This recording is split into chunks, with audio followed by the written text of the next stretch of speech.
Lahat ng tropa, makinig. Punuin ang moat. Itaas ang hagdang ulap. Ulat. Pangalawang general, may utos ang general. Lahat ng tropa, itigil ang pag-atake sa lungsod. Ano ang sinabi mo? Masyadong malakas ang hangin, hindi ko narinig. Utos ng general. Agad na patunugin ang kampana para umatras. Umatras ng 30 li. Ano ba ang laman ng utak mo, Taeba?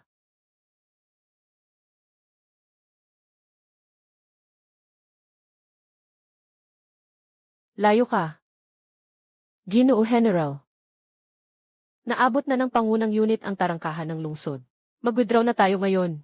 Hindi na sayang ang dugo ng mga kapatid natin. Muyuan, dumating ka na. Nakita mo ba? Si Ruyan ay umiiyak. Yung general ay ang reyna ng imperyo. Kahit pa umiyak siya ngayon ng isang templo ni Mengjayang. Kailangan pa rin nating atakihin ang lungsod. Hindi mo maintindihan kung gaano ako umiyak. Nabasag ang puso ko. Kanina, sumigaw siya sa pader ng lungsod na kung hindi ko aatakihin. Handa siyang bawasan ang buhay niya ng 10 taon. Napakabait pa rin niya. Hindi niya kayang tapakan kahit isang langgam. Paano ko siya pahihirapan na may mga kasalanan sa kanyang mga kamay? Nakaangkla na ang pana. Kailangang magpadala. Umatras na ngayon. Pinagsama-sama ng emperador ang malaking hukbo para ikot. Kami na 300,000 na magkakapatid ay parang karne sa chopping board. Ito ay pag-aaklas. Papatayin pati ang siyam na angkan. Hindi ito laro-laro. Para kay Ruyan. Ayoko na ng kahariang ito. Gusto kong tanggalin ang aking baluti. Nang walang saplot, may dalang tinik na sanga. Personal akong pupunta sa ilalim ng lungsod para humingi ng tawad kay Ruyan. Naniniwala ako. Natitingnan ng kagalang-galang ang aking taos pusong pagsisisi. At patatawarin ang kapalpakan ng mga sundalo. Parang napunta ako sa isang lumang nobelang babae kung saan ako ang tagahanga na walang pag-asa. Naging tagapagsakripisyo siyang pangalawang general sa tabi ng bida. Ayon sa orihinal na libro ng masakit na pag-ibig, naglakad siya ng mag-isa dala ang mga tinik bilang paghingi ng tawad. Ngunit naipit siya sa isang bitag at namatay ang 300,000 sundalo. Samantala siya ay nasa kulungan ng langit at nagkaroon ng masalimuot na pag-ibigan sa babaeng bida sa loob ng 3,000 kabanata. At sa huli, nagkaroon pa rin ng masayang pagtatapos. Bakit? 300,000 kapatid ang mamamatay para sa iyong pag-ibig. General. May kasabihan kami sa amin sa probinsya, hindi ko alam kung narinig mo na. Ano nang sinasabi mo?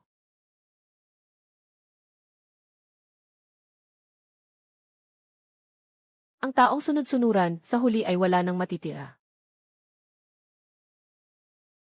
General, para rin itong paglaya ko sa'yo. Kinmuyuan, nabaliw ka na ba? Inilakas mo ang loob mong patayin ang Pangulo. Ito ay pagtataksil. Parurusahan pati ang siyam na angkan. Pagtataksil. Yese, ang ganitong basura na isinusugal. Ang buhay ng 3 hukbo dahil sa isang babae ay karapat-dapat bang tawaging pinuno? Kung hindi ko siya papatayin, maghihintay ba ako ng kamatayan? Tapusin ito at magrereklamo sa hari ng impyerno. Ding, natuklasan ang host na pumatay sa anak ng kapalaran, si Wang Tiantian. Matagumpay na natanggal ang kapalaran. Binabati kita, host. Isang emperador sa kasaysayan. Sistema na activate. Nais mo bang kunin ang bagong manlalaro na pakete? Rebelde, ikaw ay mailakas na pumatay sa dakilang general. Kung hindi siya mamatay, 300,000 na mga kapatid ang mapapahamak kasama niya. Sinasagip ko kayo. Nabaliw ka, sira ulo. Namatay na ang leader. Nagulo ang moral ng hukbo. Tapos na tayo. Mga kapatid, ang leader ay nagpakita sa atin ng malaking kabutihan. Patayin ang traidor na ito. Maghiganti para sa leader. Pinaghiwa-hiwa at ginawang karne para sa aso. Ding, naipamahagi na ang bagong manlalaro na pakete. Gantimpala 1, lakas ng mandirigma. Gantimpala 2, mata ng pagsusuri. Tamang-tama ang lakas ng mandirigma. Ha ha ha ha. Mamatay ka na, umalis ka dito. Hindi ito possible. Kakaibang nilalang, isang kamay lang ang kailangan para buhatin ang 500 kilo na matipuno. Ito ba ay tao pa rin? Sino pa ba ang gustong maging si General Zhao? Ikaw, palagi kang may reklamo kay Tian, laging nagmamahal sa pag-ibig. Ngayon, patay na siya. Di ba tama lang na ganito? Deputy General Qin, nalilito ka ba? Kahit pa nakuha mo ang Tiger Talisman, paano mo mapapamunuan ang malaking hukbo sa labas bilang isang vice-general lang? Kaya kailangan ko ang iyong karanasan. At mataas na reputasyon para samahan akong magpakita. Hindi, ito ay kasong pagtataksil na may parusang kamatayan. At pati ang buong angkan ay papatayin. Hindi ako pwedeng sumama sa iyong kabaliwan. Si Xiang Wenqian ay dadalhin ang 300,000 tao sa Lufeng Slope para mamatay. Iyon ang tunay na magdudulot ng ganap na pagkawasak ng hukbo. Sumama ka sa akin, poprotektahan kita.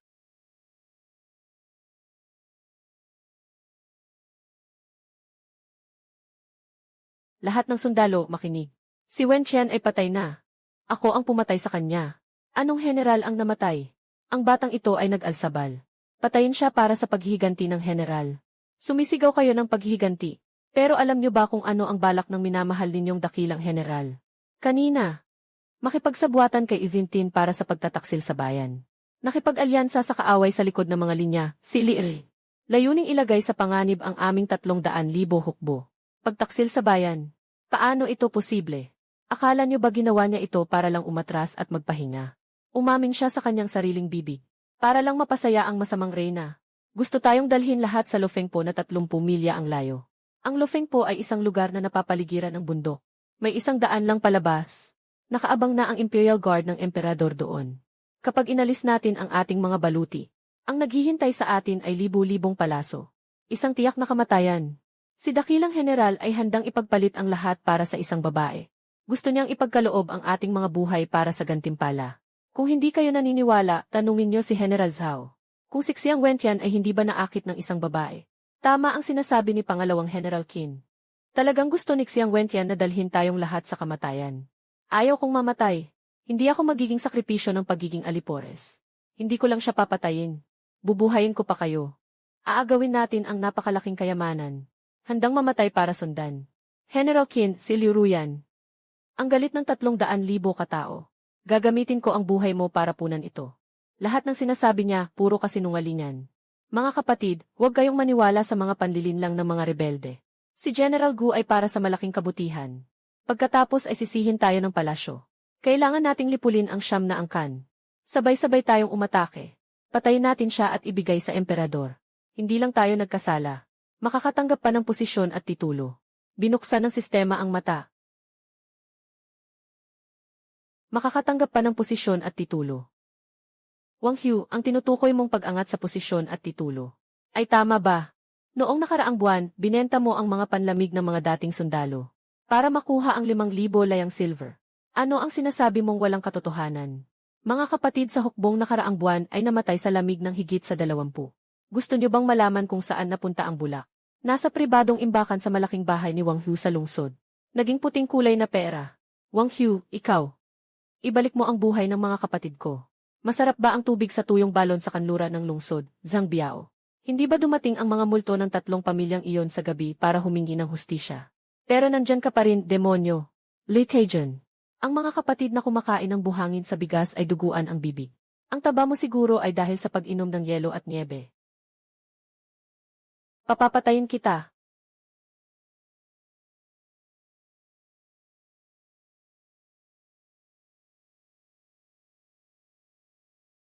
Hahaha, tumakbo.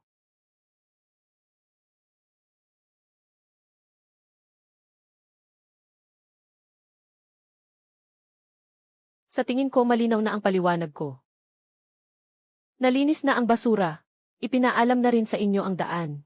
Ngayon, sino ang sumasang-ayon, sino ang tututol? Handa akong makinig sa utos ni General Qin. Handang sumugod sa apoy at tubig. Hindi ako magdadalawang isip. Nais kong makinig sa utos ni General Qin.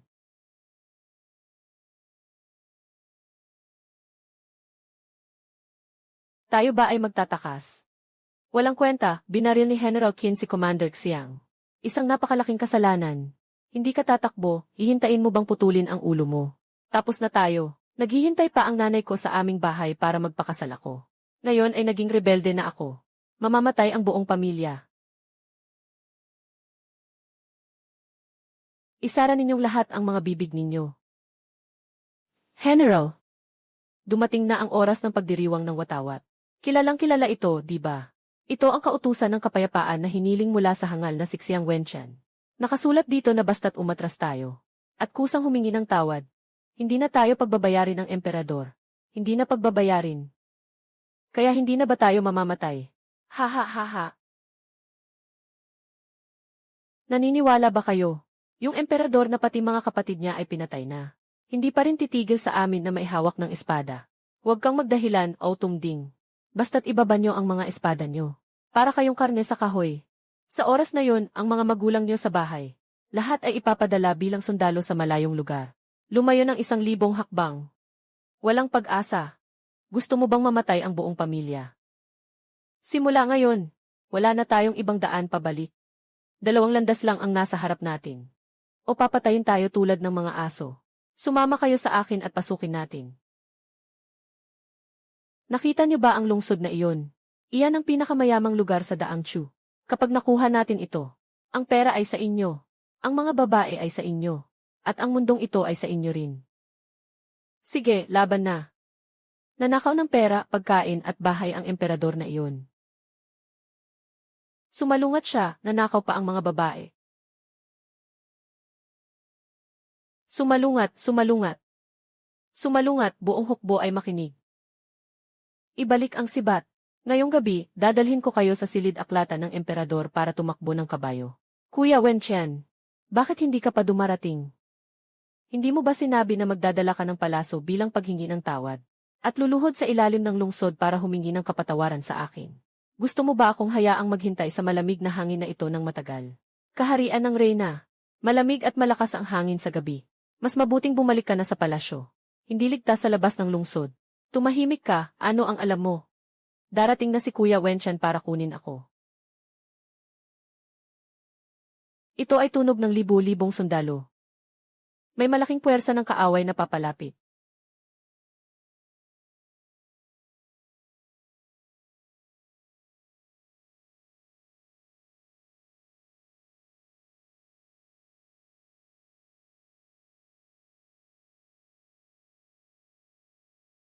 Ayaw ni Kuya Wenqian.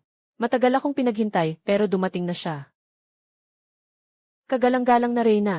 Iyan ang pagsulong ng hukbo. Napakabigat ng presensya ng kamatayan. Lumayo ka, alipin. Iyan ay dahil kay Kuya Wenti para ipakita ang kanyang sinseridad. Dumala siya ng mga sundalo para yumuko at umamin ang pagkakamali sa akin. Dumala si Kuya Wenti ng ganitong dami ng sundalo para humingi ng tulong sa akin. Anong posisyon ba ang dapat kong gamitin para patawarin siya mamaya? Pagdating niya, malalaman ko. Hindi niya kayang makita akong magdusa. Kuya Wenti.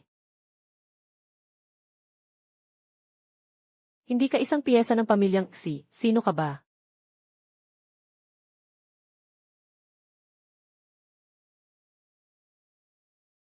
Liu Ruyan, hinahanap mo ba ito?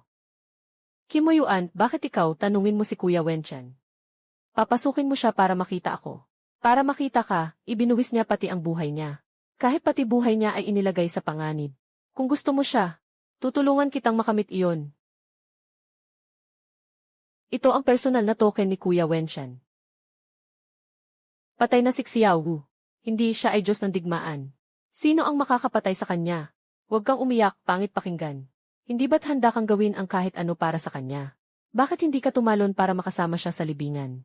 Mukhang ganyan lang ang iyong pag-ibig. Sino mang unang umaatake sa lungsod? Gagantimpalaan ng 1,000 ginto at titulong pangdukado. Tungkol sa babaeng iyon, buhay na mahuli at dalhin sa bilangguan. Hayaan siyang umiyak ng dahan-dahan.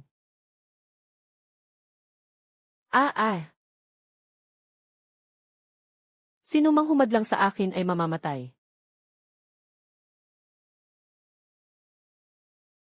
Sila ay mga demonyo mula sa impyerno.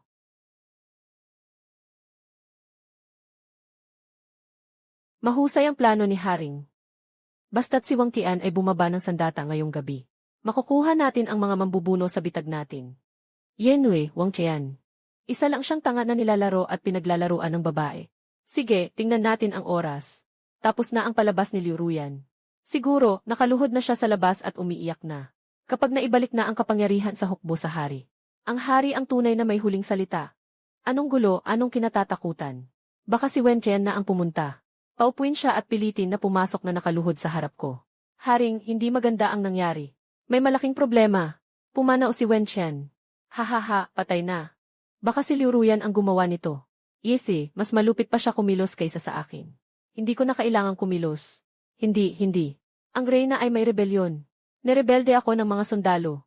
Hindi. Ang reyna ay nag-alsa laban. Nag-alsa ang hukbong Nanking. Haha, si Deputy General Qin Moyuan ang pumatay kay Xiang Wenchen noong araw. Binulabos niya ang edikto ng hari. Habang dinadala niya ang 300,000 na hukbo, walang habas nilang sinugod ang lungsod. Nabagsak na ang panlabas na lungsod.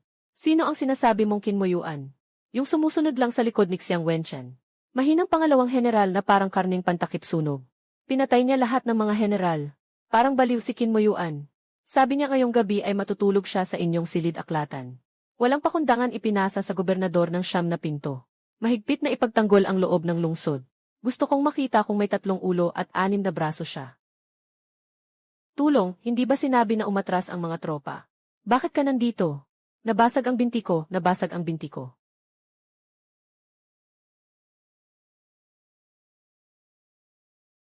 Ang bagal nyo. Tingnan mo ito.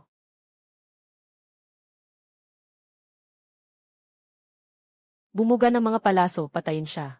Patayin mo yung nakasuot ng itim na baluti. Umalis ka.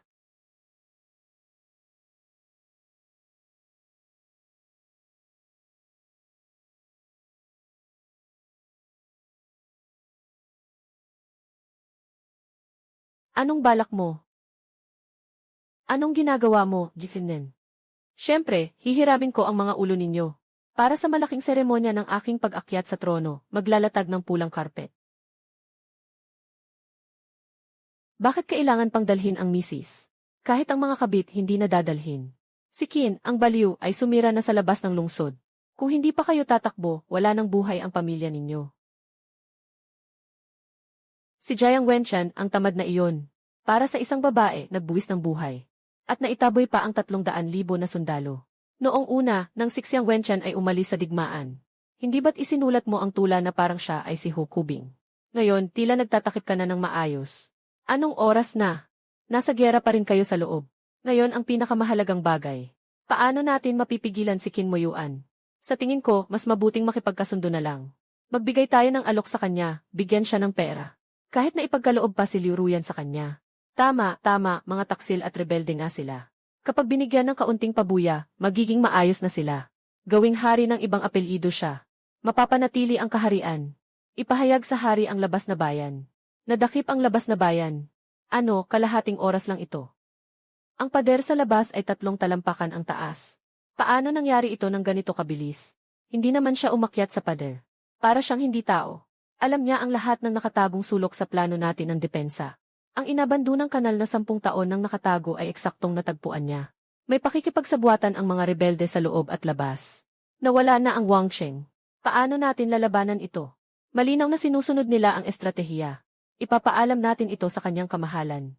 Napasok ng mga rebelde ang Zuki Gate. Si Qin Moyuan ang mamamatay tao. Binubuhat niya ng mag-isa ang daan-daang kilo na estatwang leon. Diretsong binasag ang pinto ng palasyo.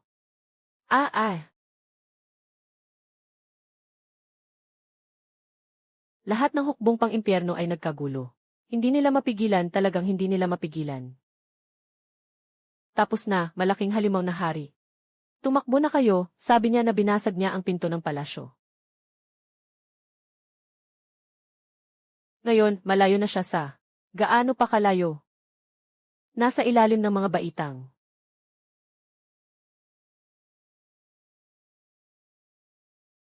Siguradong may bakal na nakasara sa pinto ng malaking general. Walang kahit isang butas na natamaan. Baka dalhin ko ang mga tao para magtayo ng hagdang bato at pilitin itong buksan. Isang grupo ng mga tao na walang karanasan ang gustong sumira sa 5 pinto. Nangangarap lang na magbato ng mga palaso at patayin sila. Sa harap ng ganap na kapangyarihan. Isang biro lang ang lahat ng depensa.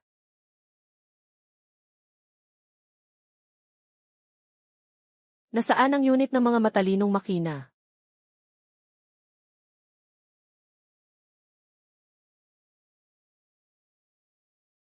Iyan ay isang bakal na bukol ng nerbiyos. Ano ang gagawin nila? Akala ng emperador na kapag isinara ang pinto. Parang nagtatago na siya. Itutok ang lahat ng gamit sa sirang pintong iyon. Mga kapatid, sa likod nitong pinto ay ang palasyo ng emperor. Yun ang ginto at pilak na hindi maubos kahit ilang buhay pa kayo. Sino ang unang sumugod? Gantimpalaan ng 1,000 tael ng ginto. Ipagkaloob ang posisyon ng Marquess. Yung tinatawag na si Liu Ruyan ang inutil na empress. Gagawin ko siyang alipin sa paglilinis ng paa. Patayin at hulihin si Chu Yunchen. Nabaliw na ang mga rebelde na ito, lahat sila inabaliw na. Mabilis na ipagbigay alam sa kanyang kamahalan. Buksan ang mga kanyon at putukin sila.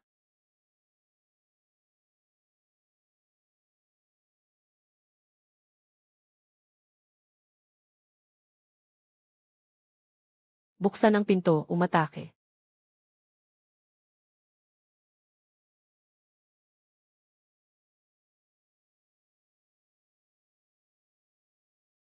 Ito ang kapangyarihan ng emperador. Mahina na parang isang biro. Ipag-utos sa buong hukbo. Maliban sa mga harem at kayamanan ng kaharian. Walang natira kahit aso't pusa. Pasukin na.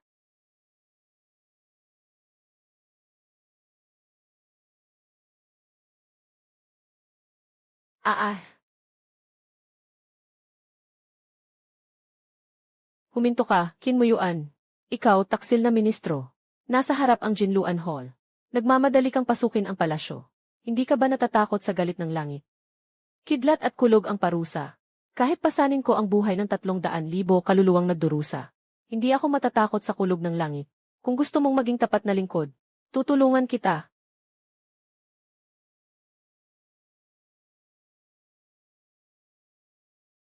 Tapang ng hari ng mga mandirigma. Buksan mo na, paano ito posible?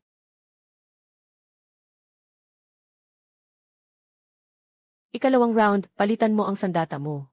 Sa ikalawang round, babasagin ko ang iyong kalasag. Huwag mo akong patayin. Huli na akong sumuko. Sa ikatlong round, ihahatid kita sa daan.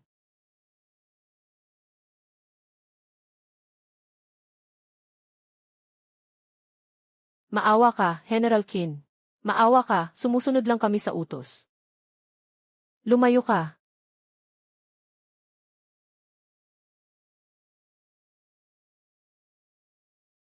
Ha ha ha ha ha.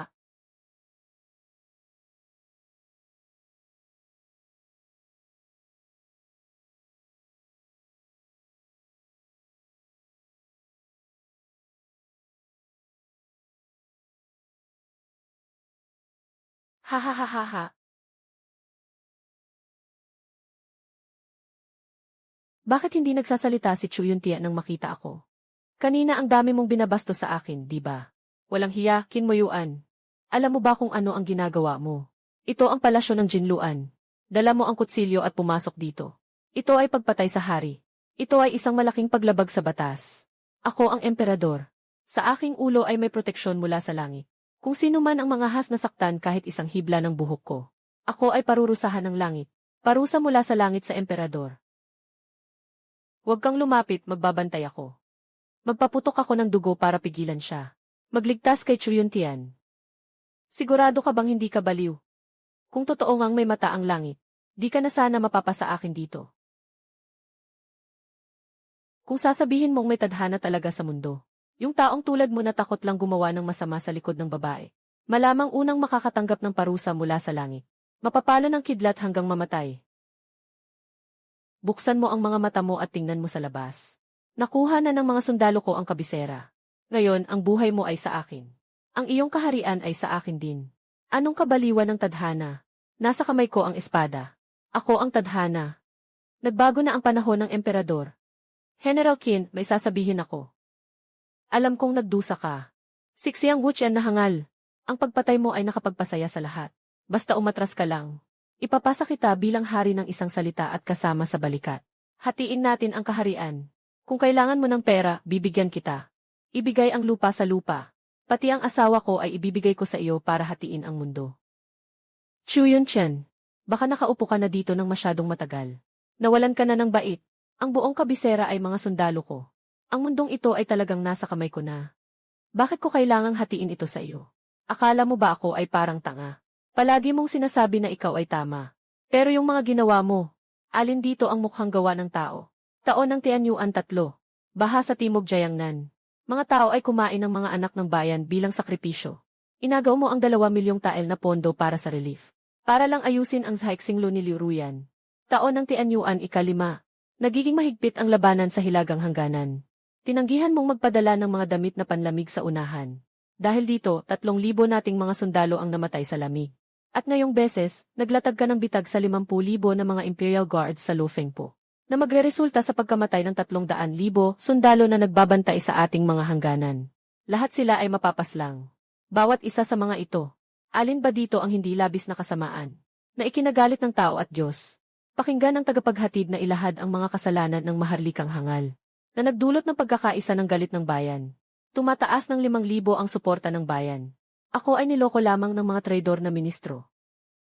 Ministro, sa tingin ko ikaw ang pinakamalaking traidor sa buong kaharian. Bumaba ka.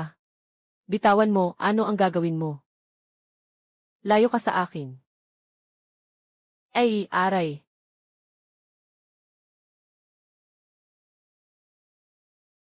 Ang mga buto ko.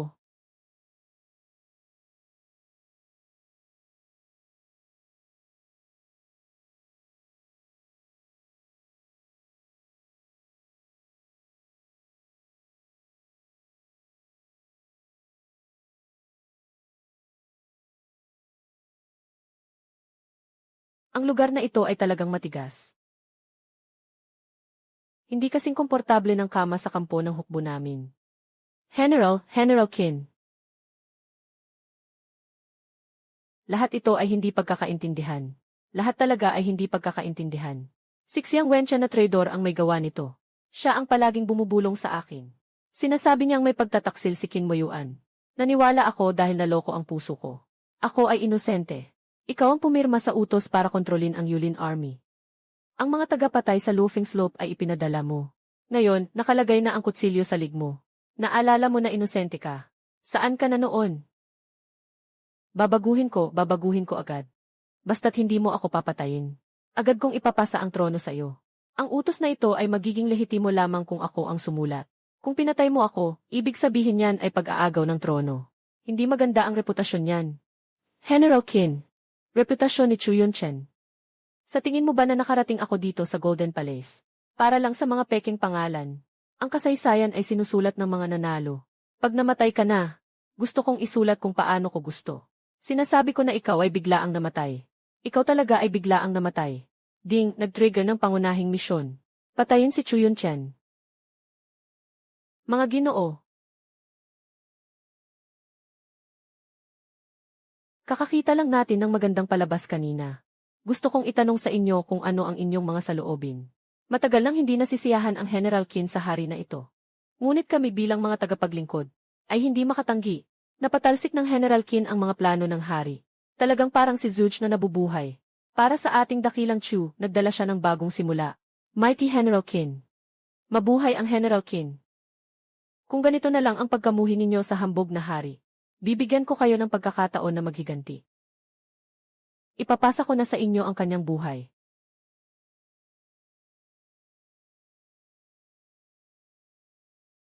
Haha.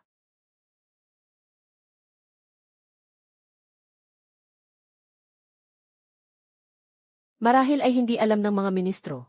Sa panahon ng digmaan, ang mga sundalong hindi sumusunod sa utos ay pwedeng barilin agad. Ako si Qin Moyuan, hindi ko kailangan. Maling aso. Huwag magpatumpik-tumpik. Kumilos ka na. Gagawin ko na nga.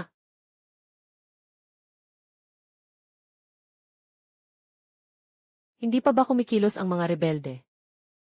Walang masyadong pwesto dito. Sino ang kumilos? Hindi ko sigurado kung makikita ko. Pero sino-sino ang kumilos? Ako ay malinaw na nakita. Ipapapatay si Haring Huling Digmaan. Ako ang mag-aalis ng panganib.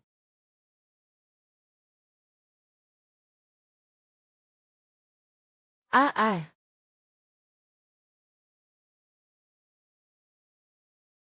Ha. Ganito ang tama. Para maputol ang gulugod ng mga literato ninyong ito. Ito ay simula pa lamang. Ding, natapos ang misyon. Ipinamahagi na ang gantimpalang imperial. Naitayo na ang entablado. Patay na ang mga pangunahing tauhan. Ngunit mukhang kulang pa ang isang karakter para sa pagtatapos ng dula. Tawagin ang tao. Dalhin mo sa piitan ang Reyna Liu. Pakawalan niyo ako, kayong mga bastos na alila. Ako ang ina ng dakilang estado ng Chu. Paano niyo ako nilalapitan?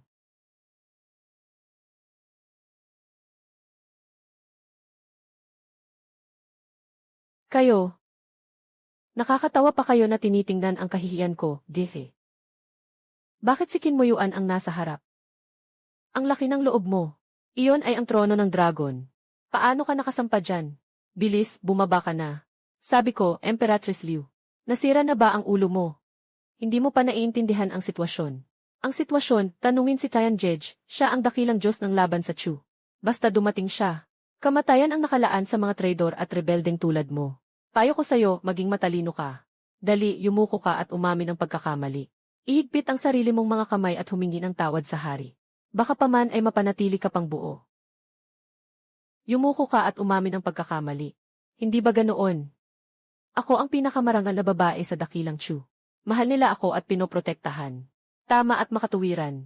Sabi ni Kuya Wenqian. Pwede niyang hukayin ang puso ko. Wenqian, nasaan ka?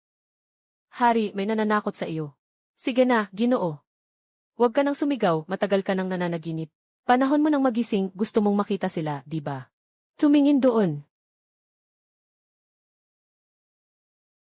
Hindi, impossible. Gusto mo bang padalhan kita ng tao para ihatid ka? Kasama ang iyong emperador na kapatid. Hindi. Lahat ng mandaraya ay mandaraya. Bakit ka pa mamamatay, si Wenqian? Paano ka patalo, Luyuntian? Patay na kayong lahat. Sino ang magmamahal sa akin? Sino ang magtatanggol sa akin? Ilagay ang baliw na babaeng ito sa bilangguan.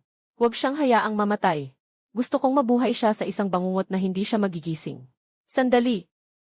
General Qin, alam kong galit ka sa akin dahil sa pagkamatay ni Xiang Wenqian. Pero wala akong magawa. Ang general ay isang pambihirang bayani. Kailangan bang ipasa ang mga kasalanan? Sa akin. Isang mahina at walang laban na babae. Ding, natukoy ang mataas na konsentrasyon ng polusyon ng green tea. Inirerekomenda na agad na linisin ng pisikal ang host. Sige na, itigil mo na ang mga palabas mo. Ang general ay wala nang magawa. Noong una, gustong ipapatay ni Chu Yuntian ang 300,000 kong mga kapatid. Ikaw pa ang nag-udyok sa tabi. Bakit hindi mo iniisip na may kasalanan ka rin? Tingnan mo ang mga ginawa mo. Nagdala ka ng kamalasan kay Xiang Wenqian. Nagdala ka rin ng kamalasan kay Chu Yuntian. Pati ang buong kaharian ng Dachu na wala dahil sa'yo. Ganyang klaseng malaswerte. Sino mang mahawakan yan, sisisihin. Kung ako'y mahina ang loob, baka bukas hindi ko na makita ang araw. Ganyang klaseng malaswerte. Sino mang mahawakan yan, sisisihin. Kung ako'y mahina ang loob, baka bukas hindi ko na makita ang araw na nahulog na. Kung ang ganda-ganda ng babaeng ito ay isang kapahamakan, bakit hindi mo siya patayin? Sayang lang ang pagkain kung iiwan pa siya. Sayang naman kung papatayin. Isa itong kayamanan. Anong balak mo? May mga espada sa mundo. Mga tanga na gustong maging mga romantiko tulad ni Dugu Uwang. Gamitin mo bilang pamingwit. Huliin mo ang mga tagong tanga na nagkukunwaring mabait. Patayin si Kinmuyuan. Hindi ka tao. Ikaw ay demonyo. Kung may lakas ka, patayin mo ako. Patayin mo ako sa mundong ito na puno ng gutom. Mas mainam maging demonyo kaysa maging biktima, haha. Huwag ka nang magtago, Ginoong Lin. Ang laki ng tiyan mo. Hindi ka matatakpan ng poste. Maawa ka, dakilang general. Walang pera ang alipin mo sa bahay. Talagang wala akong pera. Sino ba ang humingi ng pera sa'yo? Gusto ko lang sanang ipakita mo ang daan. Narinig ko na maraming magagandang bagay sa kaba ng bayan ng dakilang Chu. Pagod tayo sa laban kanina. Dalhin mo ako para pagalingin ang sugatang puso ko. Imbitasyon ito mula sa dakilang general. Siguradong tambak ang mga gintong bloke sa loob. May pondo na para sa pagkain ng 300,000 tao. Bakit ang dilim naman? Kunin mo ang sulo.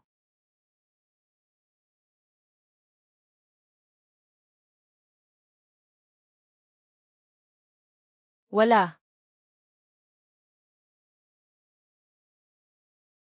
Huwag mong sabihin sa akin na ang pag-iyak ng dakilang Chu ay dahil linakawan o nilipat ng daga. Inosente ang dakilang general. Inosente po ako. Ito ay ipon ng maraming daang taon. Kung aakalain mong niloloko mo ako, ilagay kita sa kahong ito at ituturing na pambansang kayamanan. Dapat sana'y puno ang kaba ng bayan. Pero ang gastos ay malaki. Naglaan ng 3 milyong tael para sa pagtatayo ng dam. Sa malaking araw ng kanyang kapanganakan, nagbigay pa ng 2 milyong tael. Ito ba naman, sinasabi nilang ang dam ay gawa sa palayok. Pag inulan, babagsak agad. Yung matandang empres, naglalakad sa sahig na pinapalamutya ng ginto. O kaya'y naliligo sa perlas. Sinasabi ko, saan nga ba napunta ang pera? Huwag kang magbitiw ng kahit isang salita. Kung hindi, puputulin kita ng isang piraso ng laman. Sinasabi nilang lahat ay hiniram. Hiniram ng pamilya Chenjo ng 500,000 tael. Hiniram ng pamilya Wang ng langya ng 1 milyon tael. Hindi nila kailanman ito ibinalik. Ayos lang, parang buwis ng mga tao sa buong mundo. Pumasok lahat sa kanilang sariling bodega. Nagmamatigas kami sa harap. Itong mga insekto, puno ng mantika ang bibig. Ano ang utos ng malaking boss? Dalhin siya na may hawak na libro at magturo ng daan. Hindi tayo pupunta sa kampo. O sa opisina. Pupunta tayo sa pagsamsam ng ari-arian. Sanay na ako sa ganitong gawain. Boss, saan muna tayo mag-iinspeksyon? Sino ang pinakamalaking nakinabang, dun muna tayo pupunta. Di ba umutang siksi ng 50,000 liang? Pupunta ako sa bahay niya, hihingi ng balik pati na ang interes. Sabihin niyo sa mga kasama maghanda ng mga sako ng pera. Kapag may kulang, tatadad ko sila ng isang daliri ding. Na-detect na ang intensyon ng host na mangolekta ng pera. Na-i-trigger ang nakatagong gantimpala na 3,000. Isang card ng Swanjia Iron Cavalry Summoning. Sistemang pambutas ng matibay na kuta ng pamilya. Saktong dumating ang gantimpalang ito. Naghahanap ako ng tutulungan sa pagdadala ng pilak. Tara, mangutang tayo at babasagin ang pinto.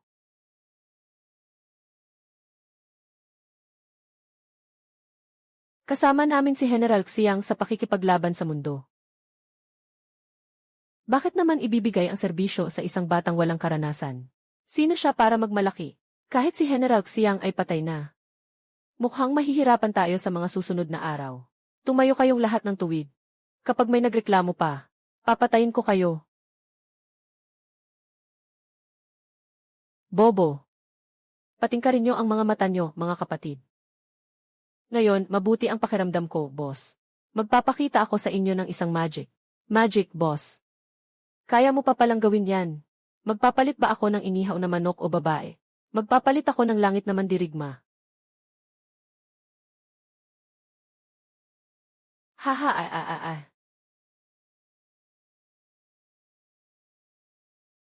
Ano yun? Anong klaseng bagay yun? Itim na ulap ang bumabalot sa lungsod, ang lungsod ay tila guguho. Ang liwanag ng baluti ay sumasalubong sa araw sa Jinling. Aba. Ang kabayong ito ay nakasuot ng bakal na baluti. Kung tumama ito, magiging laman na lamang.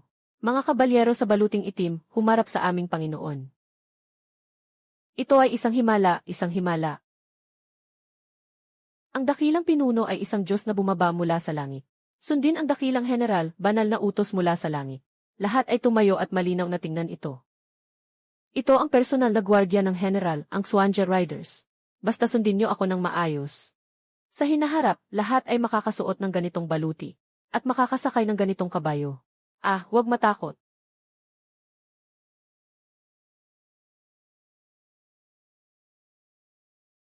May nagdala ng mahalagang sulat sa labas ng bahay ng general. Kanino ang post? Ito ay isang imbitasyon mula sa Ginoong Xia ng pamilya Xi ng Chenjun.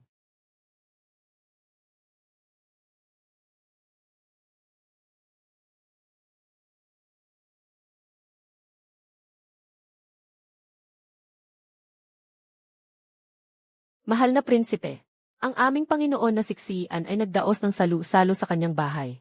Nais niyang makasama ang mga kilalang tao sa Beijing. Nais din niyang makausap ang prinsipe. Ang pamilya Xi na ito ay hindi mabuti. Kamakailan lang ay natuklasan na may utang silang 500,000 tael ng pilak sa kaban ng estado. Walang magandang salu-salo dito. Tiyak na may mga mamamatay tao dito.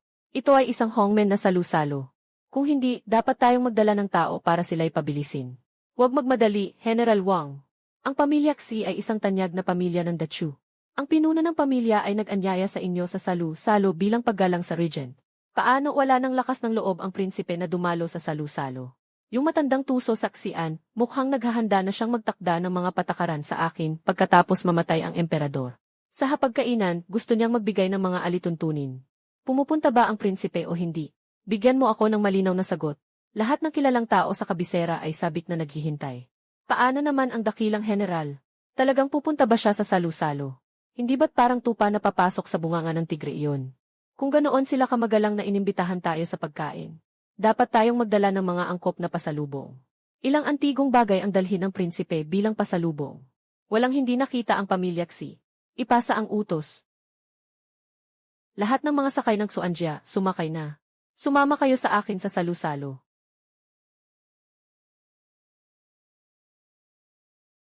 Hintayin ang 3,000 tao na sabay-sabay na dumalo sa salu-salo. Nabaliw ka. Para kang nagsira ng gimmick. Bakit hindi ko kayang kumain ng pagkain ng pamilya Xi, kasama ang 3,000 kapatid ko? Ikaw ay sumira sa mga patakaran ng angkan. Ang mga patakaran ay nasa Beijing. Ang aking espada ang patakaran. Gusto kong makita kung kaya bang tiisin ng malaking angkan na ito. Ang 3,000 kong kawal. Tayo na. Ah.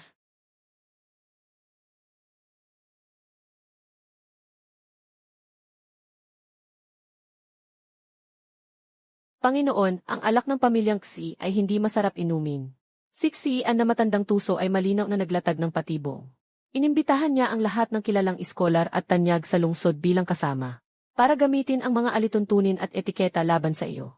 Kung magkamali ka sa paggalang sa handaan, at magalit ka, bukas, lahat ng mga tao na nag-aaral ay susumpa sa iyo bilang isang tulisan.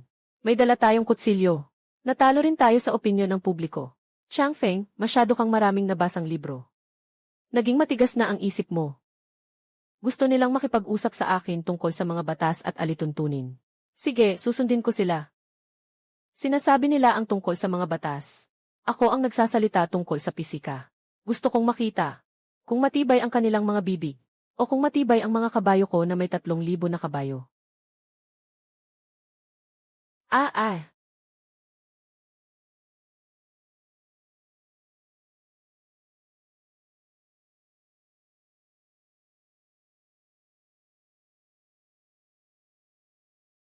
Sino ang General Qin?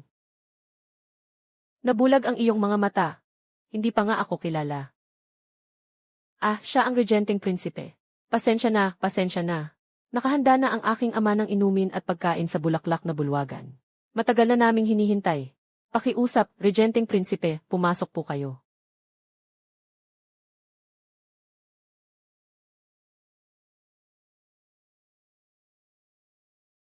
Bakit tila ayaw ng regenteng prinsipe sa maliit na pintuan? Ito ay matagal ng tradisyon ng aming pamilya Xi. Noong unang panahon, ang aming puno ng pamilya, ang emperador, ay nagpunta ng palihim. Dadaan ka rin sa pintong ito. Kahit na ikaw ay isang regenteng prinsipe. Galing ka pa rin sa militar. Napakabigat ng iyong aura. Baka maapektuhan ang magandang hangin sa bahay. Dumaan ka na lang sa gilid para maibsan ang init ng iyong enerhiya. Ginagawa namin ito para sa iyong kabutihan. Hindi mo ba alam kahit ang ganitong simpleng alituntunin? Mga alituntunin. Ngayon tuturuan kita. Kung ano ang ibig sabihin ng mga alituntunin ng dakilang tsunami. Ah.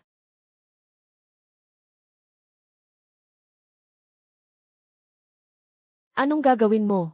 Dito ay ang bahay ni Xi. Kung magagalit ka, lahat ng mag-aaral sa buong mundo ay papatayin ka ng mga talsik ng laway. Maliit na masyado ang pinto ni Zazu. Hindi makapasok si Wang. Kumatok kayo sa pinto, para marinig nila ang galaw sa harem ng regent. Sumunod ang lahat sa utos. Durugin ninyo ang pader na ito. Hindi pwedeng. Yan ay ang plake na ibinigay ng Emperador Taizu. Ha.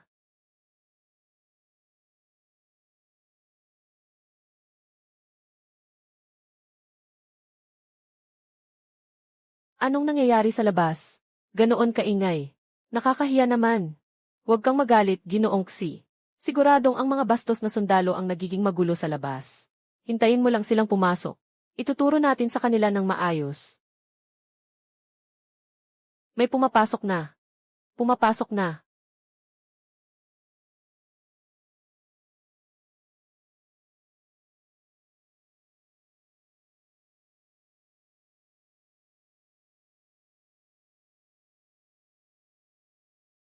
Panginoong Xi, medyo makipot ang pangunahing pintuan nito. Tutulungan kitang palaparin ito. Hindi mo na kailangang magpasalamat. Ikaw na baliw. Ano ang ikinasya? Nagugutom ako. Qin Moyuan, paano mo nagawang sirain ang aking tahanan? Ikaw ay may paglapastangan sa kultura. Ito ay karahasan at barbarikong kilos. Ihahayag ko ito sa buong mundo. Ang iyong karahasan ay magdadala sa iyo ng masamang reputasyon sa hinaharap. Huwag masyadong magalit, Ginoong Xi. Katatapos lang sabihin ng iyong katiwala na mahigpit ang mga alituntunin ng pamilya Xi. Mataas ang hadlang, natatakot siya na hindi ako makapasok. Wala akong ibang kagandahan, kundi ang pagiging mabait. Hindi ko talaga kayang makita ang ibang nahihirapan.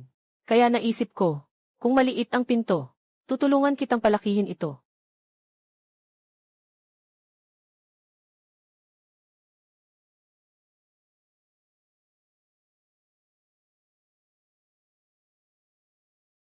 Dahil gusto ng regent na ganito ang paraan ng pagpasok. Kaya't mangyaring umupo ka. Ngunit kailangan kong magbigay ng babala. Madaling basagin ang pintong ito. Ngunit ang opinyon ng mga tao sa buong mundo ay hindi madaling sugalan. Ako ay isang taong diretsyo. Hindi ako marunong makipagpaligsahan sa salita. Marunong lang akong pumatay. Kung may mga has na magkalat ng chismis, pupugutan ko ng dila para pampalakas ng loob habang umiinom. Sa tingin mo, epektibo ba ang paraang ito? Noong panahon ng regent, si Wang Mang ay inagaw ang kapangyarihan mula sa Han. Ganito rin siya, walang kinikilala. Pero ano ang naging resulta? Namatay siya, nalipol ang kanyang angkan. Naiwan ng masamang pangalan sa kasaysayan. Sa huli, ang mundo ay may sinusunod na mga patakaran. Kahit hawak mo ang kapangyarihan sa hukbo. Pero kung wala ang suporta ng mga pamilyang tulad namin, walang pagpapalakas mula sa mga prinsipyo ng Confucianismo, hindi matitibay ang iyong posisyon dito. Kapag mali ang pangalan, mali rin ang salita. Sapagkat ikaw ay nagmula sa karaniwang tao. Tapos ka na ba magsalita? Ikaw ay bastos.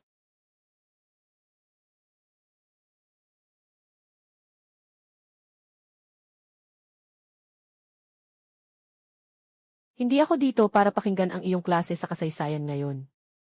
Dalawang bagay lang ang gagawin ko. Una, ibigay ninyo lahat ng 3,000 na mga mandirigmang lihim ng pamilya Xi. Kulang kahit isa. Gagamitin ko ang ulo ng anak mo bilang kapalit. Pangalawa, kakarating ko lang sa kaba ng bayan. Napansin kong gutom na ang mga daga roon. Narinig kong yaman ng pamilya Xi ay kasing lakas ng bansa. Kaya pakiusap, Ginoong Xi, magpakita ka ng magandang halimbawa. Ibigay mo ang 80% ng iyong ari-arian sa hukbo ng kaharian. Ang 80% na iyon ay malinaw na nangangahulugang basta may pera. Magkakaibigan pa rin tayo. Kung walang pera, ako na mismo ang kukuha nito. Mangarap ka lang, Qin Moyuan. Nilalabanan mo ako ng hayagan. Ang pamilya ng Xi ay isang kilalang angkan sa Chen Prefecture. Noong panahon ng unang emperador, binigyan nila ng isang selyo na gawa sa bakal at isang lihim na dokumento. Kung susubukan mong galawin ang ari-arian ko, ibig sabihin ay nakikipaglaban ka sa buong angkan ng mundo. Hindi ka ba natatakot na ang mga anak ng dakilang Chu sa 12 lalawigan ay isang bawat isang tutulo ng laway para mapatay ka? Isang bawat isang tutulo ng laway para mapatay ka. Selyo na gawa sa bakal at lihim na dokumento. Yung bagay na yun, makakapigil ba? Kaya mo bang hawakan ang aking kutsilyo? Binigyan kita ng mukha pero wala kang hiya, matanda. Kung ayaw mong maging marangal. Sige, wag na tayong maging marangal, ay naku.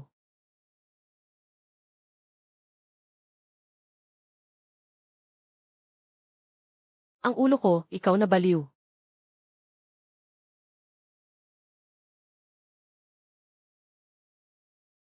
Tawagin ng tao, may lihim na baluti ang pamilya Xi. May balak na maghimagsik. Samsamin ang kanilang bahay.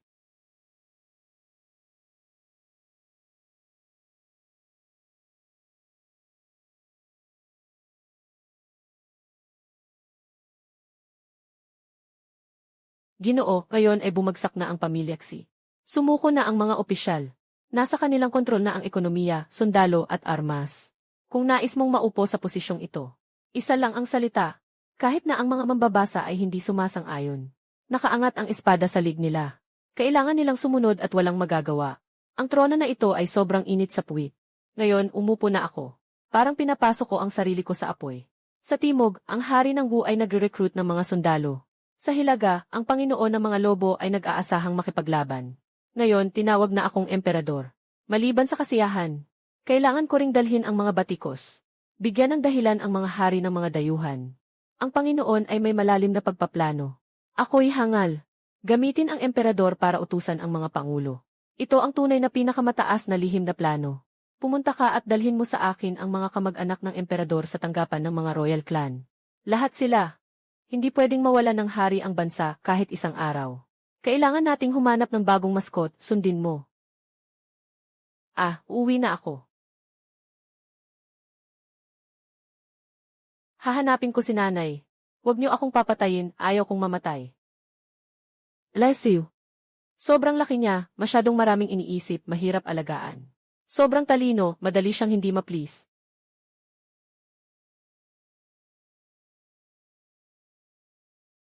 Siya na, ano ang pangalan nitong batang ito? Ulat po, ito ang ilehitimong apo ng Prinsipe Duan. Ang pangalan niya ay Chuan, 5 taong gulang na ngayong taon.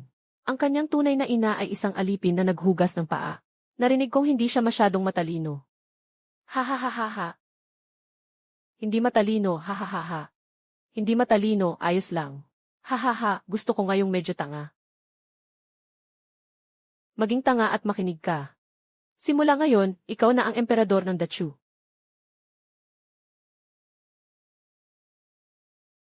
Bigla ang pumanaw ang nakaraang emperador. Hindi dapat maputol ang linya ng bansa. Ang apo ng Prinsipe Wang, si Chuan, ay matalino. Naunawaan ang mga tungkulin ng dakilang nagsimula. Agad na umakyat sa trono. Napaka-absurd, ito ay talagang absurd. Kami ay sumusunod sa utos. Mabuhay ang aming emperador, mabuhay ng maraming beses. Susi ng ginto at tambol. Ikaw ang tinutukoy na alipin. Sa pagtatalaga kay Qin Moyuan bilang punong regent. Na mangunguna sa pamahalaan. Nagdagdag ng 9 na parangal sa militar. Sa pagkatalo, walang ingay. Hindi sumunod sa palasyo. Pagkakita sa asno, papasok sa palasyo. Nakakatuwa. Kung ikagagalak ng hari, ayos lang. Kung may maglalakas loob na magreklamo pa. Ipapakita ko sa kanila. Bakit pula ang mga sahig sa Golden Palace?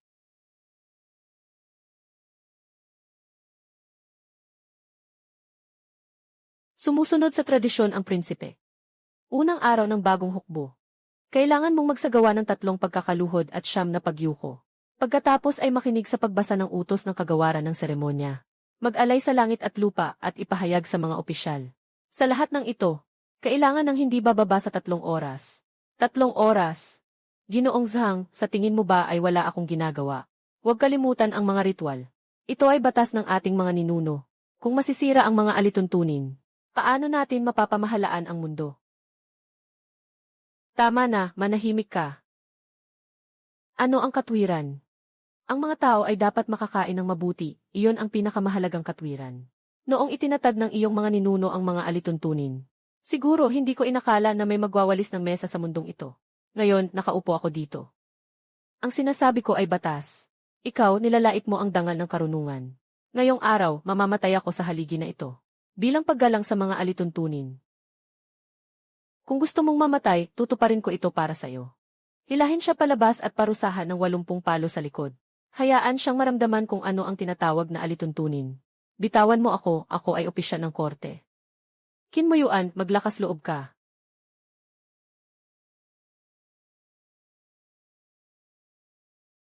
Sino pa ang sa tingin ay hindi tama ang proseso? Unang-una. Tanggalin ang pagyuko. Kung may sasabihin, sabihin na lang.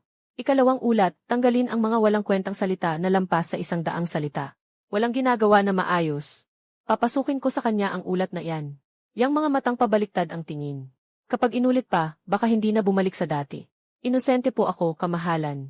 May pumasok lang pong buhangin sa mata ko. Kung may pumasok na buhangin, paluin ng 40 beses, gagaling din iyan. Dalhin na siya. Magaling. Ngayon, lahat ay marunong nang magsalita ng tao. Zhao din yan. Tingnan mo kung naroon ang pangalan ninyo sa listahang ito. Pangalawang opisyal Li Tanghalian Zhou. Nangurakot ng 80,000 taels para sa pagkukumpuni. Inaresto at ikinulong. Mawalang galang, kagalang-galang, maawa po kayo. Isa lang si Zhao De. Ipagpatuloy ang mga gawain sa kagawaran ng militar. Si Li Hong, opisyal ng kagawaran ng pananalapi. Walang kakayahan, nakipagsabuatan sa kalaban, nagtaksil sa bansa. Papatayin ang buong pamilya. Kung hindi aalis, hindi talaga aalis. Zhao Yun, sinisira mo ang pundasyon ng dakilang Chu. Kung wala kami, sino ang magpapatakbo ng iyong kaharian? Pamahalaan ang mundo. Dahil sa inyo, na mga uod na tanging kayang sumipsip ng dugo mula sa mga tao. Mga kasama, kung hahayaan natin siyang gumawa ng kalokohan ngayon, bukas kayo ang nasa listahan. Tayo'y umalis sa umaga. Saktong hindi pa huminto ang 8 tent sa labas. Lumabas ka na ngayon. Pwede pang gawing buo. Ikaw na baliw. Sino ang huling tao sa listahan ni Zhao De? Si Wang Zong, ang ministro ng kagawaran ng mga opisyal. Ikaw ba ang aalis o tutulungan kitang umalis? Qin Mo Yuan, hindi mo ako mapapatay. Tingnan mo mabuti, ito ang gintong plaka ng kapatawaran mula sa yumaong emperador. Makita ang gintong medal tulad ng makita ang unang emperador. Qin Mo Yuan, yumuko.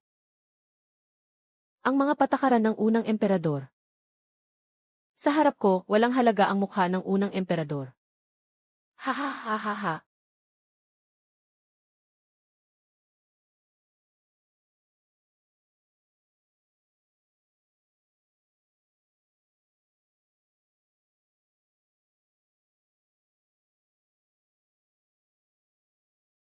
Nais.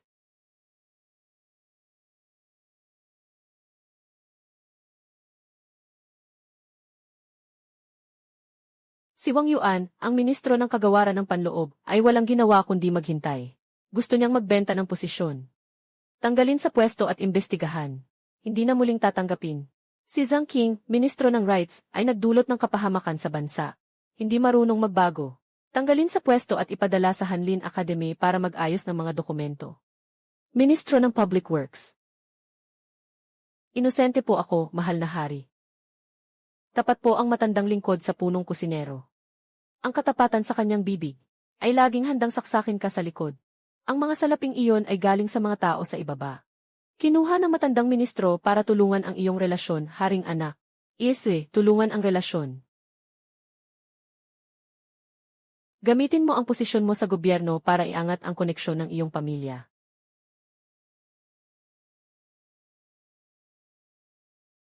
Haring anak, ako. Akala mo ba ang opisina ng dakilang Chu ay parang palengke ng inyong pamilya? Itapon mo ang basura na ito na walang silbi. Ihampas mo siya sa labas. Mahal na Ginoo, pakiusap, maawa ka.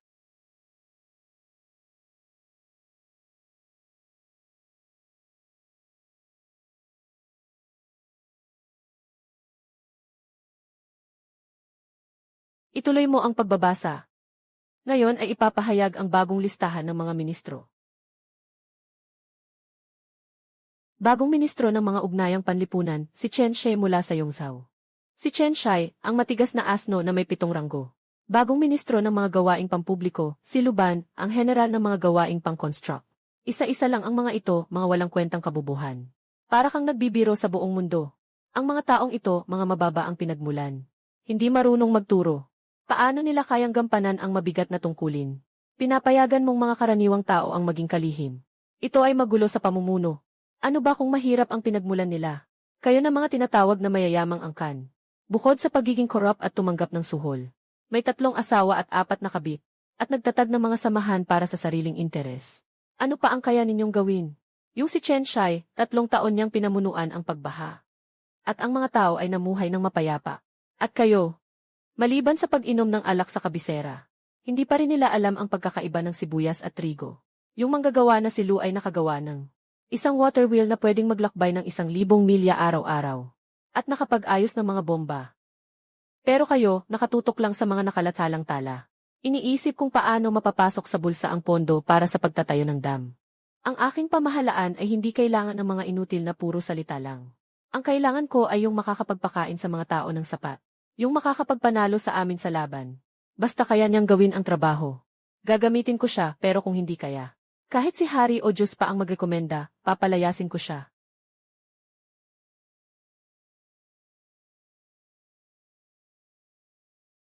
Huling item. Si Zhao Deke ay mabilis mag-isip. At mahusay sa pagpaplano. Simula ngayon, itataas ka bilang punong ministro ng Zhong Shusheng. Pinamumunuan ang lahat ng opisyal. At nangangasiwa sa mga gawain ng pamahalaan. Punong ministro. Isang aba at walang-walang iskolar siya. Ako, Zhao Dezi, ay nagpapasalamat sa biyaya. Magtatapos ang sesyon.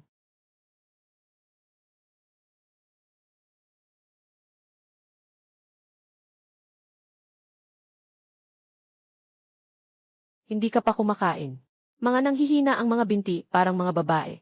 Tumakbo na kayo, lahat. Sino mang mapatagal? Huwag na kayong kumain ng adobong baboy mamaya. Uminom na lang kayo ng tubig mula sa kaldero.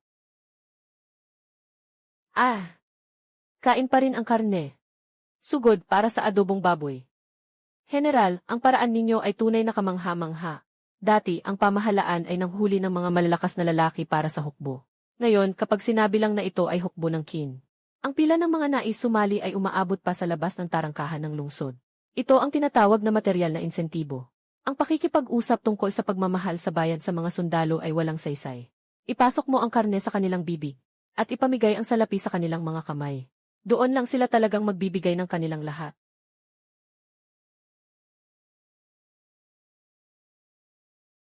Mabilis makuha ng mga batang ito ang mga utos ng lider. Kaya lang, sobrang mahal ng arbalet na ito. Ang halaga ng isang bolang arbalet ay sapat na para bumili ng 2 inihaw na manok. Nakakainis talagang isipin. Nakakainis. Ang mga problemang kayang lutasin ng pera ay hindi talaga problema. Sabihin mo sa kanila, mag-aral ka ng mabuti. Kung kulang ang espada, gagawa tayo. Kung sira ang crossbow, ayusin natin. Ang gusto ko, ay ang makapagpabagsak ng kaaway mula sa 300 hakbang. Sino ang magtatangkang magpabaya? Diretso na kayong umalis. Grabe, hindi pa ako nakakain ng ganitong masarap na pagkain sa buong buhay ko. Noong nakikipagsapalaran kami noong bagong taon, hindi pa rin amoy karne. Pagdating kay Datu, parang pista araw-araw. Di ba? Sino mang magsabi ng masama tungkol kay Datu?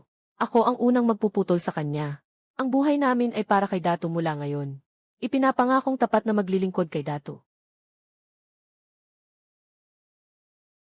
Panginoon! Anong nangyari? Mailihim na ulat mula sa Tingyulo. May daga na pumasok sa lungsod. Saan galing ang daga? Ganoon kabilis na pumunta para mamatay. Siya ang Sword Saint ng Jianghu, si Dugu.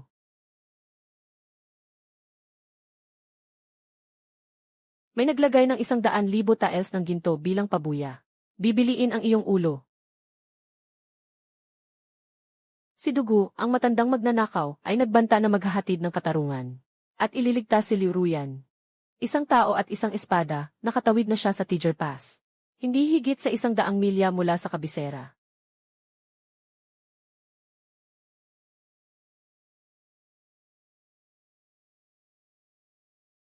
Si Dugu ay isang alamat sa mundo ng mga martial arts.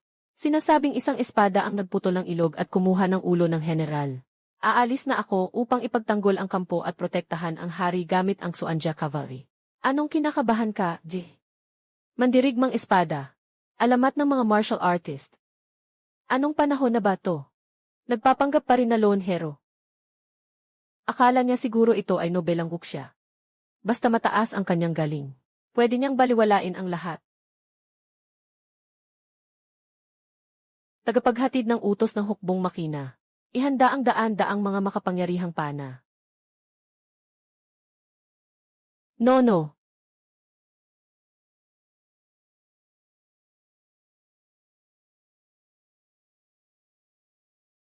Sabihin mo sa kanila, may buhay na target na dumarating.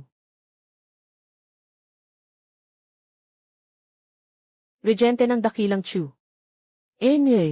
Walang iba kundi isang mamamatay tao sa likod ng tabing.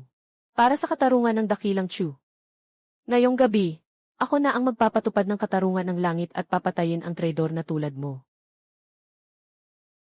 Qin Moyuan, ikaw ay malupit at walang puso. Hindi ito matatanggap ng langit. Ako si Dugu Giant Sheng. At ngayon ay darating ako para kunin ang iyong buhay. Kung ikaw ay marunong magpakatino, magpakamatay ka para humingi ng tawad. At may iwan mo pang buo ang katawan mo. Kausap kita. Bingi ka ba? Ang ingay ninyo, mga taong galing sa lansangan. Sira na ba ang utak ninyo? Sa gitna ng gabi, pumasok kayo sa bahay ko at binasag ang bintana. Tapos nagrereklamo pa tungkol sa katarungan. Kailangan kong matakot sa iyo kapag nagpusi ako. Akala mo ba ikaw ay isang artista? Bastos at walang kaalam-alam na bata. Akala mo ba dahil sa kaunting kapangyarihan ay maaari kang gumawa ng kahit anong gusto mo? Sa harap ng ganap na lakas, lahat ng iyong mga plano ay biro lamang. Ako, sa loob ng 10 hakbang, ay kayang patayin ang sinumang kaaway.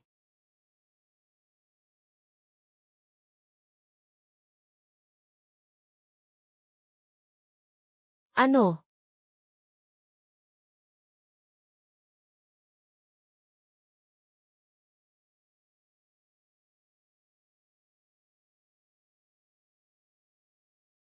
Paano ito posible? Bakit hindi ko ito napansin? Nagulat ka ba? Akala mo ba ito ay isang kwentong guksya? Bayani, mag-isa kang makakapasok sa gitna ng hukbo at makuha ang ulo ng kalabang general. Gising ka na, matanda. Ito ay hukbo. Ito ang palasyo, ito ang makina ng bansa. Nag-practice ka ng buong buhay mo sa martial arts. Kaya mong harangan ang espada. 10 o kahit 100 lasong na may halong taksin. Kasinungalingan at kahalayan. Gamit ang ganitong paraan. Anong klaseng bayani o matapang na tao ang gumagawa niyan? Kung may lakas ka, makipagduel ka sa akin. Sa isang laban, may 300,000 akong hukbo. Mayroon akong divisyon ng Diyos na makina. Mayroon akong divisyon ng pagsalakay. Bakit ko makikipagkumpetensya sa isang tao na nakasuot ng straw hat sa isang mundo ng mga kababalaghan? Kaya mo pa bang? Haha, tumawa ka lang.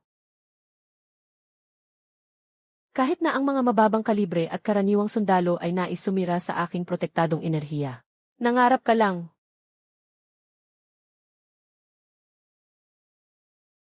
Hindi ito possible.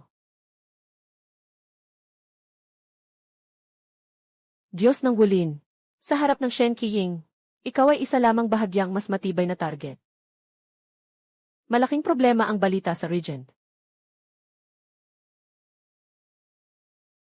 Agad sa timog, 800 li. Pinag-isa ni Haring Gu ang 3 hukbo ng mga barbaro. Anong rebelyon? Anong rebelyon? Bakit ka nag-aatubili? Nagtitipon sila ng 200,000 na hukbo sa tubig at lupa. Nakasakay sa bandila ni Haring Qin. Nakalampas na sila sa mahirap na bahagi ng Yangtze. Hindi na pwedeng makipagsagupaan ng basta-basta. Mas mabuting magpadala ng tao para makipag-ayos. Bigyan si Haring Gu ng titulo bilang ika-9 na unang payo sa kapayapaan. Walang dahilan para mag-alala. Sabihin sa buong mundo, sa laban ng paghihimagsik ni Haring Gu, hindi ako tatanggap ng pagsuko. Hindi tatanggap ng kapayapaan. Agad kunin ang salaping nasa imbakan ni Grand Tutor Chung.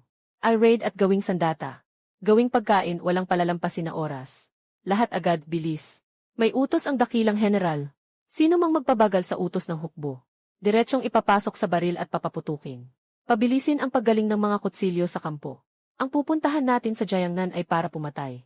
Hindi para maghiwa-hiwa ng gulay. Mga kapatid, may balita mula sa kagawaran ng hukbo. Nag-alsa ang hari ng Gu sa timog. Yung matandang iyon ay may dalang 200,000 na tinatawag na hukbo ng Qinhuang. Sinasabing pupunta sa kabisera para kunin ang aking ulo. Hahaha, alam ko kung ano ang pinagtatawanan ninyo. Isang grupo ng mga binatang sundalo na nababad sa hamog ng Jiangnan, ay karapat-dapat bang makipagtagisan sa ating Zenbi Army? Hindi sila nandito para makipaglaban. Nandito sila para maghatid ng padala. Anong ibibigay, pera ba? Ibigay ang pagkain at lupain. Puno ng pilak ang mga bangko sa Jiangnan. Dapat ito ay para sa Dachu. Ito ay para sa mga tao. Ngayon, lahat ito ay inangkin ng hari ng Gu. Sang-ayon ba kayo? Kung hindi, edi hindi. Sumama ka sa akin. Pumatay ng lahat ng mga prinsipe na sumisipsip ng dugo. Gawing layunin ng inyong sweldo ang mga nasasakupan ng Jiangnan. Maghanda ang buong hukbo ng Suzhou. Tingnan natin kung mas matibay ang kanyang barkong panglaban. O mas matibay ang aking kutsilyo.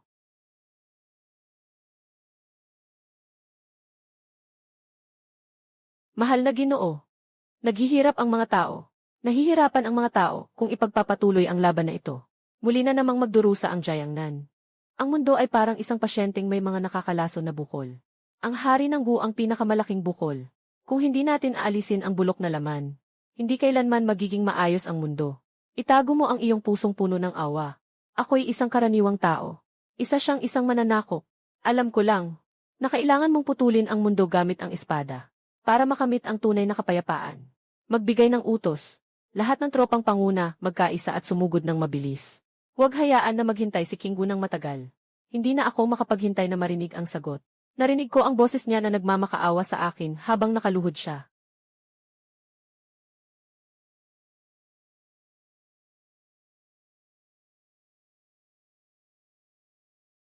Hahaha, ito ang tinatawag na guro ng hari ng Qin. Zhao De, tingnan mo ito. Saan dito ang labanan? Maliwanag na nagdala sila ng pagkain. Iyan ang mga sundalo ng hari ng Chu. Iyan ang kanilang lokal na kaugalian. Kaugalian ng anong kalokohan. Isang grupo ng mga walang kwentang tao. Kung mag-aaway talaga, hindi na natin kailangang makialam. Sila mismo ang magsisibakbakan. Narito ang espesyal na kinatawa ng Dakong Chu. Pakiusap, lumabas ang regent upang sumagot. Dahil siya ay isang espesyal na kinatawan. Hayaan mong pumasok sila. Ako ay isang sundalo mula sa Wuwangfu. Dumating ako upang ipahayag ang utos ng prinsipe. Kimuyuan, ikaw ay pumatay ng hari at naghimagsik. At ikinulong ang batang hari. Matagal nang nagalit ang mga tao at Diyos dito. Ngayon, ang hukbo ng prinsipe ay nasa iyong pintuan. Kung ikaw ay may katinuan, dapat kang bumaba agad at sumuko. Ang prinsipe ay maawain. Marahil ay mapapanatili ka pa ring buo. Kung hindi, ang malaking hukbo ay tatawid sa ilog. Tiyak na ikaw ay nandito para magpayo sa amin na sumuko. Sa gitna ng labanan ng dalawang hukbo, hindi pinapatay ang nagdadala ng sulat. Ito ay sinaunang kaugalian. Paano nagiging hindi marunong ang regent kung ganito ang kanyang pag-unawa sa mga patakaran? Nagsasalita ka ng mga alituntunin sa aking teritoryo. Pati ang emperador pinatay ko na. Sa tingin mo, may pakialam pa ako. Mga sinaunang batas. Ano ang gusto mong gawin? Ano ang gusto mong gawin? Wala lang. Sinasabi ko lang na masyado kang madaldal, nakakainis. Hahaha. Anong balak mo? Ako ay isang espesyal na sugo. Ako ay isang tao ng kaalaman. Ganyan ba ang pagbabasa mo ng libro?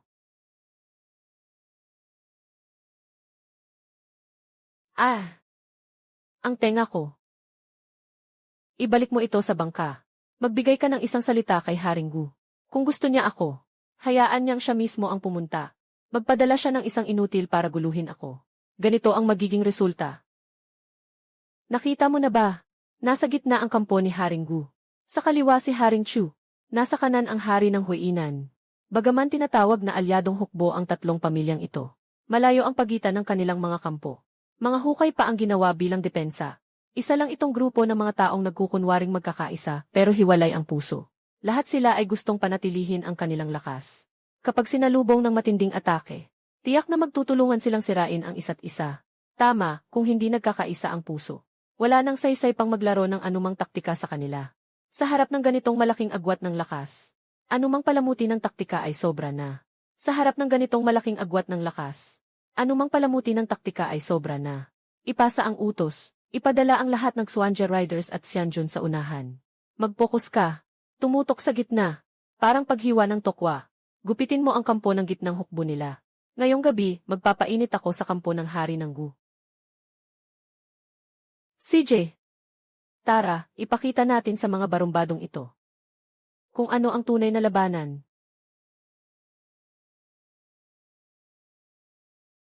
Boss, hindi ba tayo magko-central breakthrough? Nandyan na yung pangunahing atake ni Uwang, yung matanda. Isang sugod lang.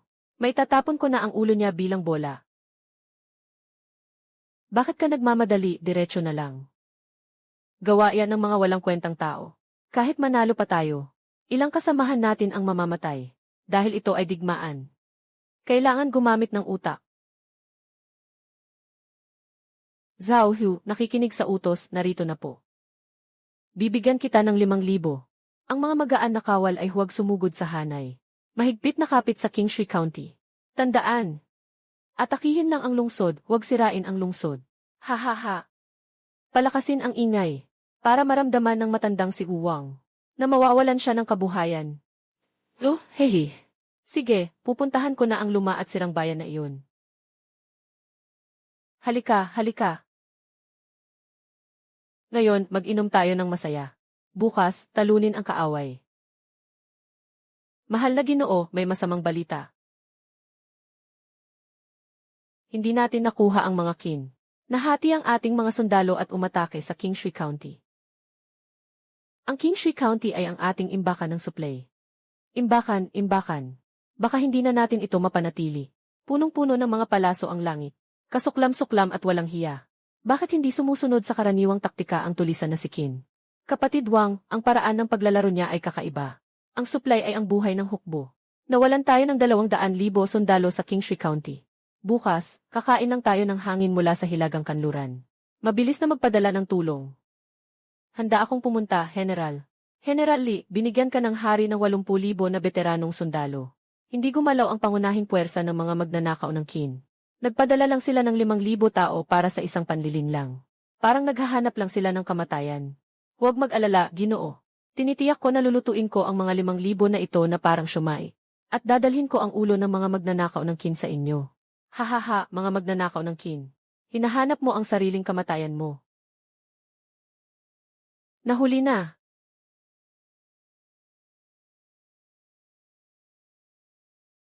Bilisan ninyong lahat.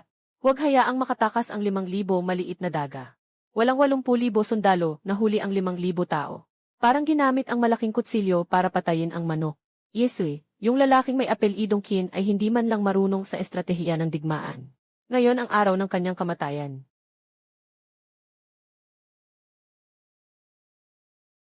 Dumating na.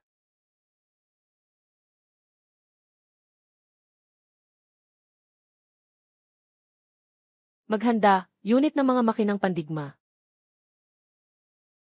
Sandali, bakit wala pang tunog ng mga ibon?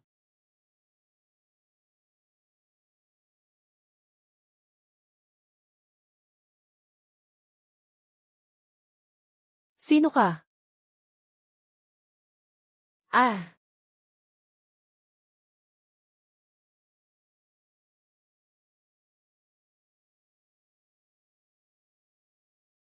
Tulong, galit na ang kidlat. Anong salamangka yan? Ito ay tinatawag na teknolohiya. Linisin ang lahat, huwag mag-iwan ng kahit isa. Bakit wala pa ring balita? Tapos na siguro silang manghuli ng baboy, di ba? Tapos na si Prinsipe. Tapos na ang lahat. Nasaan si General Li? Nasaan ang 80,000 na sundalo? Patay na si General Li. Lahat ng 80,000 na kapatid ko nawala. Ganito na lang nawala ang 80,000 na mga elite.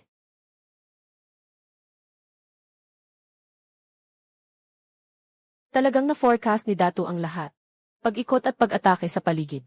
Tapos na ang aralin na ito. Susunod, tuturuan ko sila kung ano ang tawag sa night raid. Ipapadala ang utos sa buong hukbo na magmadaling tumakas. Ngayong gabi, magdiriwang tayo sa malaking kampo ni Haring Gu.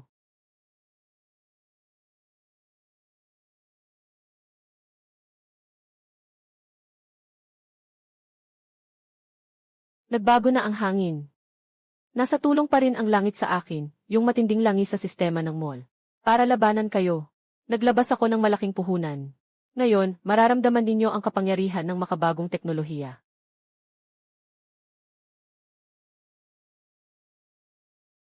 Haha, si Kinmoyuan, yung talunang pagatpat na pagong. Hindi pa makatawid ng ilog. Matalino ang prinsipe. Tayo tatlong malaking kampo ay magkakabit sa mga kadena. Nagtutulungan. Si Kinmoyuan ay mahirap talunin. Kapag sumikat ang araw, gagamitin ko ang bungo ni Kinmoyuan bilang tasa ng alak. Bodig. Sabihin mo kay Haring Gu. Inimbitahan ko silang magpainit ng apoy. Sindihan na.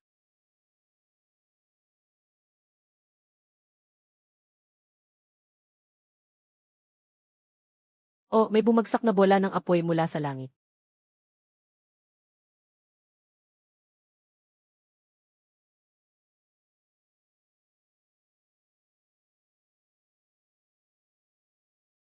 Nasusunog na, dali apulahin. Bakit ka nag-aalala, ilang sirang rocket lang yan, hindi nila ako mapipinsala. Gamitin ang tubig para apulahin. Ah, nabulag ako. Haring Ginoo, ang apoy na ito. Hindi mapapatay kapag nalagyan ng tubig, lalo lang itong lalakas. Pati mga bato ay nasusunog. Ano ba talaga itong mahika?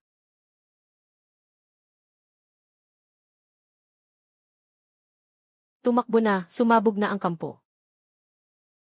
Tulong, nasusunog ang binti ko.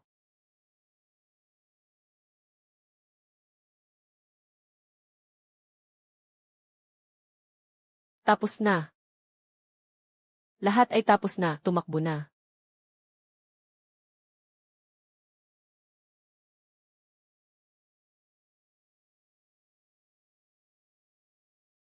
Hari, ako rin. Ang aking 200,000 na hukbo. Pagsabog ng sigaw, lahat ng sundalo, atake.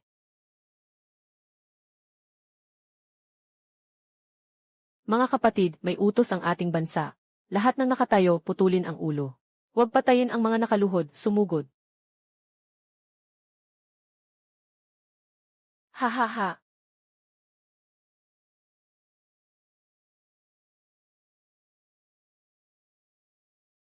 Apo, pakiusap, patawarin mo ako. Huwag mo akong patayin, sumusuko kami. Ayaw naming makipaglaban, pakiusap, patawarin mo kami.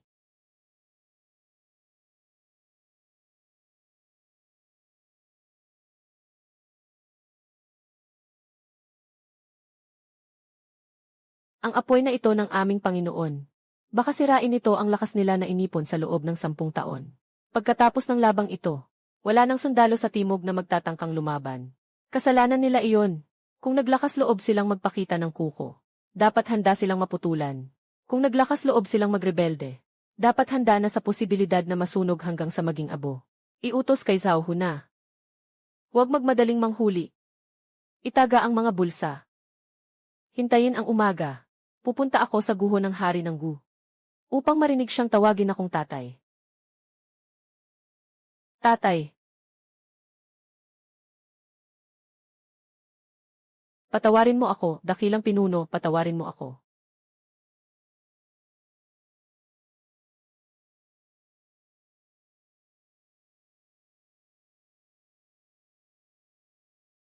Ginoo.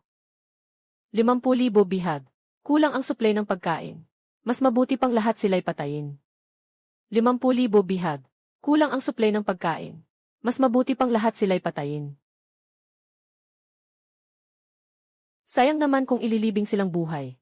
Sakto, kulang ng tao ang dakilang Chu para mag-ayos ng kalsada. Iutos na lahat ng opisyal mula sa 10,000 pinuno pataas. Hilahin palabas at pugutan ng ulo bilang alay sa watawat. Ang mga opisyal na nagdala ng sundalo sa kamatayan. Karapat dapat silang patayin. Pakawalan mo ako ay opisyal ng korte, patawarin mo ako. Ang natitirang mga sundalo ay ilalagay sa kampo ng mga sapilitang manggagawa. Ang mga matapang tumakbo at tamarin. Patayin ng walang awa. Gugulin ang natitirang buhay para tubusin ang kasalanan sa bayan. Nahuli ng dakilang general ang isang malaking isda. Hahaha, pakawalan mo ang tiya. Siya ay prinsipe, siya ay tiyo ng hari.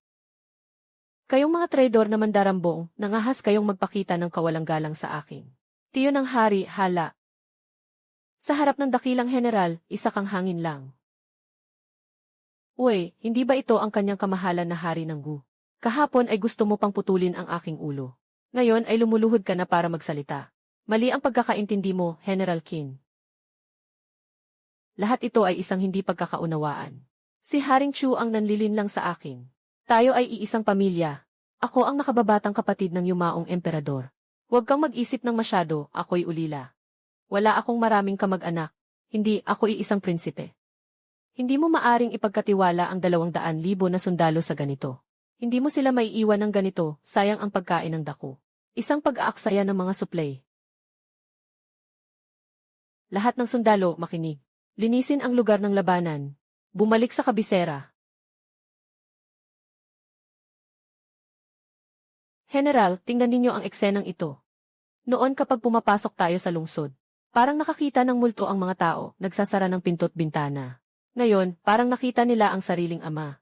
Mabuhay ang prinsipe regente. Malakas at makapangyarihan si General Qin. Salamat kay dakilang general. Kaya hindi nasira ng digmaan ang ating kabisera. Panginoon, ito ang tunay na puso ng bayan. Hindi alam ng mga tao ang politika. Alam lang nila na ikaw ang humarang sa digmaan sa timog ng Ilog Yangtze.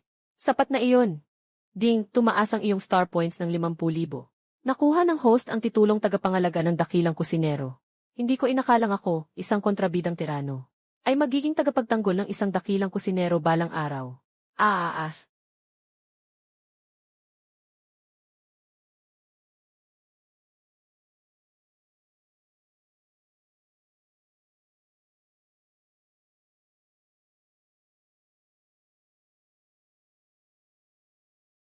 Mas mahalaga ang utos kaysa sa sariling kagustuhan. Napanatag na ang Jiangnan. Mapayapa na ang buong kaharian. Ngayong gabi, maghahanda ng salu-salo sa Lindehall. Isabit ang mga ulo ng mga traidor ni Haring Gu sa labas ng bulwagan. Tumulong tayo sa kasiyahan. Haring Regent, mabuhay, mabuhay, mabuhay ng maraming beses. Nabalitaan ko. May ipinadala mula sa Western Regions na mga magagandang sayaw na dalaga bilang handog.